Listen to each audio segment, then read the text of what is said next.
Selamat sore pemirsa, Presisi Utama kembali hadir untuk Anda edisi Rabu 10 September 2025. Selama 1 jam ke depan kami juga telah menyiapkan sejumlah informasi terkini. Bersama saya Bribda Jashunika, kita lihat dulu 3 berita utama sore ini.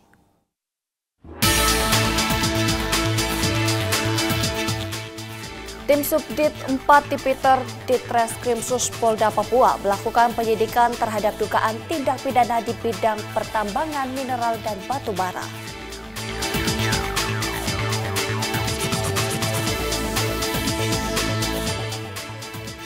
Dalam upaya memperkuat sinergi dan kebersamaan antar elemen masyarakat, personel Polres Probolinggo bersama Forkopimda Kabupaten Probolinggo menggelar kegiatan dialog dan doa bersama.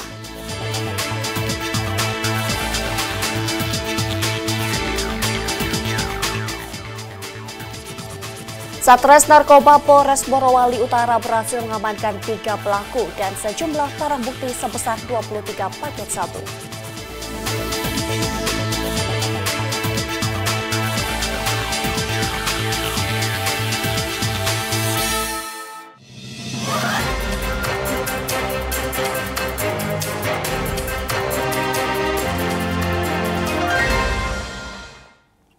Pemirsa, Tim Subdit 4 Tipiter Ditreskrimsus Polda Papua melakukan penyidikan terhadap dugaan tindak pidana di bidang pertambangan mineral dan batu bara. Setibanya di lokasi, petugas mendapati adanya aktivitas penambangan emas yang dilakukan sejumlah pekerja, baik warga negara Indonesia maupun warga negara asing. Namun ketika diminta menunjukkan dokumen perizinan, para pekerja tidak dapat memperlihatkan izin usaha pertambangan yang sah. Atas temuan tersebut, tim langsung mengamankan barang bukti berupa peralatan tambang, dokumen perusahaan, serta mengamankan ke-9 orang tersebut ke Mapolda Papua guna proses penyelidikan dan penyidikan lebih lanjut. Dari hasil pendalaman, diketahui kegiatan penambangan tanpa izin ini telah berlangsung sejak pertengahan Mei 2025 dengan produksi aktif hingga Juli 2025 menghasilkan emas seberat 257 gram. Pada hari Selasa, tanggal 26 Agustus 2025, pukul 16.00 WIT, Subdit 4 Tipiter melaksanakan kegiatan penyelidikan terkait dengan dugaan tindak pidana bidang pertambangan mineral dan batu bara, tepatnya di titik 0 km 30 Kalipur, Distrik Senggi, Kabupaten Kerong. Pada saat melakukan penyelidikan, di sana ditemukan aktivitas penambangan yang dilakukan oleh sekitar 9 orang. Pada saat dilakukan interogasi saat di sana, diketahui yang bersangkutan tidak dapat menunjukkan surat izin usaha pertambangan, sehingga tim mengamankan barang bukti dan 9 orang tersebut, diantaranya 4 warga negara Cina dan 5 warga negara Indonesia ke Polda Papua. Dan setelah dilakukan penyelidikan dan dilakukan beberapa interogasi, pada hari ini kita rilis terkait dengan ditetapkannya tersangka daripada kegiatan yang dilaksanakan di TKP.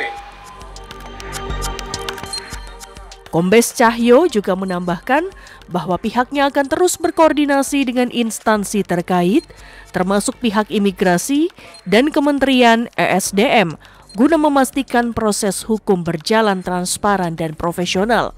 Dari Humas Polda Papua, melaporkan untuk Polri TV.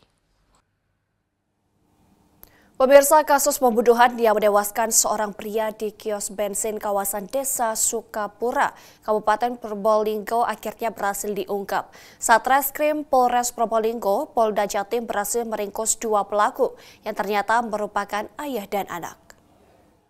Jadi pada kesempatan siang hari ini kita akan melaksanakan konferensi pers dalam rangka pengungkapan kasus pembunuhan berencana yang dilakukan oleh ayah dan anak yang dipicu adanya dendam dan sakit hati. Dari hasil pengungkapan kasus pada siang hari ini dasarnya adalah LPB /8/9 Romawi 2025 Polsek Sukapura, Polres Probolinggo, Jawa Timur tanggal 2 September 2025 dengan TKP di Jalan Raya Bromo, Dusun Kerajaan, Desa Sukapura, Kecamatan Sukapura, Kabupaten Probolinggo. Bagaimana dimaksud dalam pasal 340 KUHP, subsidiar 338 KUHP, subsidiar 170 ayat 1 ke 3 dan subsidiar 351 ayat 3 KUHP yang dilakukan oleh TSK M dan TSK DCW. Korban atas nama Saudara DDS 27 tahun dengan alamat di Dusun Wonosari, Desa Nogosaren, Kecamatan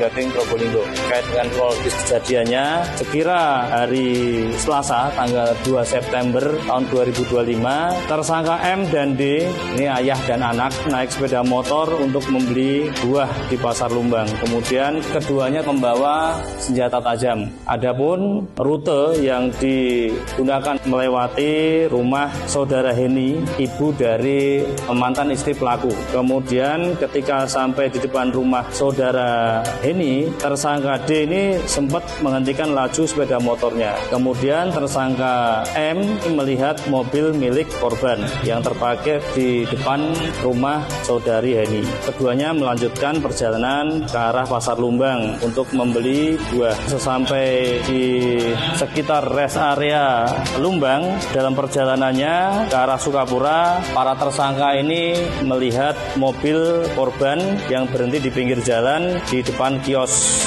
bensin. Kemudian kedua tersangka menghentikan laju kendaraannya. Setelah bertemu dengan korban, tersangka M ini langsung lompat untuk menghampiri korban. Tersangka M membuka resleting jaketnya sambil mengeluarkan celurit. Saat tersangka M dan korban berhadapan-hadapan, terjadilah percakapan. Tersangka M menyampaikan bahwa kamu sudah mengambil istrinya orang, masih mengirim-ngirim TikTok sampai anak saya stres. Kemudian dijawab oleh si korban, memang kenapa? Setelah terjadi percakapan tersebut, tersurutlah emosi tersangka M. Tersangka M menyabetkan senjata tajam jenis celurit kepada korban ke beberapa bagian vital korban yang akhirnya korban menyampaikan, aduh mate saya. Nah, setelah itu baru si tersangka M ini berhenti untuk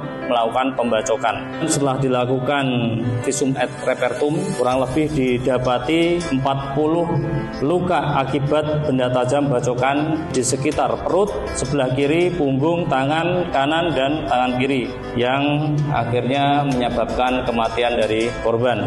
Dari hasil penyelidikan dan penyidikan, kita tentunya sudah menetapkan dua orang tersangka di sini. Yang pertama adalah tersangka M dan tersangka DCW.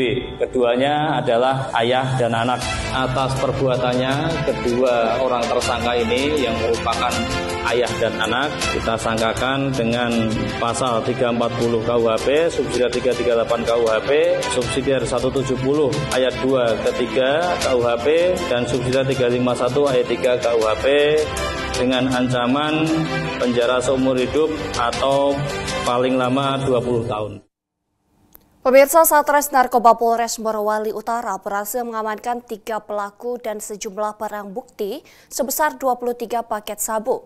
Hal tersebut disampaikan oleh Satres Narkoba Polres Morowali Utara, Ibtu Kristoforus, dalam konferensi pers yang digelar di Polres Morowali Utara pada Rabu pagi.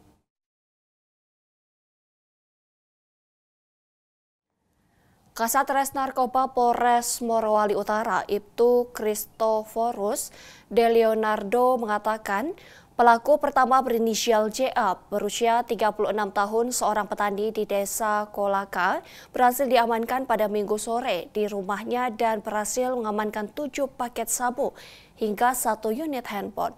Kemudian Polres Morowali Utara berhasil mengamankan pelaku berinisial R berusia 26 tahun dan mengamankan 8 paket sabu hingga sendok takar dari pipet serta tersangka berinisial R yang merupakan residivis kasus narkoba.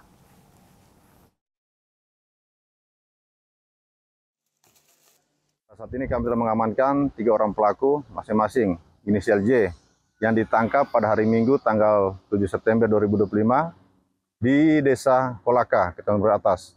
Kemudian inisial R pada hari Senin tanggal 8 September 2025 sama di lokasi yang sama di Desa Kolaka, Kecamatan Beratas. Jadi kedua pelaku ini melakukan berteman dengan barang bukti inisial J sebanyak 7 paket, sedangkan inisial R sebanyak 8 paket. Kemudian pada hari Selasanya tanggal 9 September 2025 Sat Narkoba melakukan pengungkapan lagi dengan diamankannya 1 orang pelaku berjenis kelamin perempuan atas nama atau berinisial N yang dilakukan penangkapan di Kelurahan Bohwe, Kecamatan Petesia. Dan barang bukti yang diamankan sebanyak 8 paket. Jadi total untuk barang bukti yang kami amankan saat ini sebanyak 23 paket. Pemirsa, dalam upaya menjaga kedisiplinan dan integritas personel terus dilakukan Satgas Madagoraya. Kali ini Satgas 4 Banops melalui Subsatgas Dokes menggelar pemeriksaan urin bagi puluhan anggota yang tengah bertugas di Poso pada Selasa 9 September 2025. Tes urin dilakukan sebagai langkah deteksi dini penyalahgunaan narkoba. Pemeriksaan menyasar personel Satgas 3 preventif yang ditempatkan di posko Toko Rondo dan 4 pos Kamtipmas yang tersebar di wilayah operasi Kabupaten Poso. Sebanyak 50 personel mengikuti pemeriksaan tersebut. Kasubsatgas Dokes Satgas 4 Banops Madagoraya, Ibda Aditya Kusnadi Putra menyebut bahwa kegiatan ini merupakan bagian dari patroli kesehatan yang rutin dilakukan kepada personel di lapangan. Hasil pemeriksaan menunjukkan seluruh personel yang dites dinyatakan negatif narkoba. Temuan ini disambut positif karena menegaskan komitmen kuat para personel dalam menjaga profesionalisme.